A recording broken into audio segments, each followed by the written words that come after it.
Well, at this point it's safe to say that Black Manta will not be a complete zoner. So NetherRealm has finally revealed our first official look at Black Manta in Injustice 2 and what his gameplay will be like. And right off the bat, I love the design of Black Manta in this game. I love how his helmet is somewhat retro but at the same time has this modern take.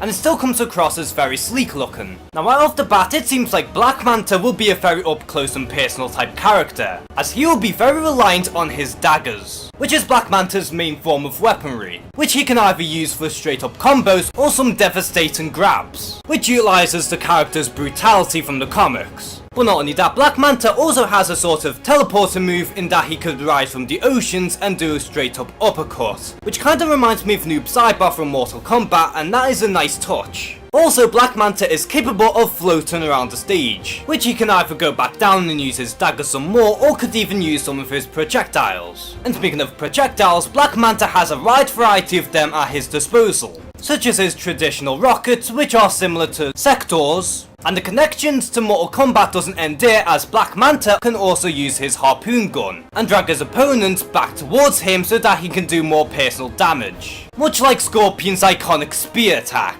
And of course you can't do Black Manta justice without his energy beams, which for the most part are mostly going to be short range attacks. But you can either prolong the beam so that it can do more damage, or you could meter burn it so that his energy beams will be long range, which shows to me that Black Manta can be both heavily reliant on projectiles as well as being up close and personal. And also something that's very interesting is that Black Manta is capable of using a device so that he can summon oceans from behind, which is also a very neat projectile. And although Black Manta's super move may not be the flashiest out of the bunch, however it's probably one of the most badass, as Black Manta charges at his opponent and impales them with his spear. And as his opponent is still impaled, Black Manta decides to blow them up with his rocket launchers, then uses his harpoon gun to drag them back, and finishes off with his ultimate energy beams, which damn near obliterates them in the process. And this super move to me is just glorious for Black Manta. And overall, NetherRealm has done such a great job with Black Manta, and I'm so happy with how he turned out in the game. I love his design, his moves, his gameplay, and even his super move. And I think that it's going to be incredibly difficult for Fighter Pack 2 to top this off. And it's safe to say that Raiden doesn't stand a chance, while Hellboy has a lot to live up to. So what do you think of Black Manta's gameplay in Injustice 2?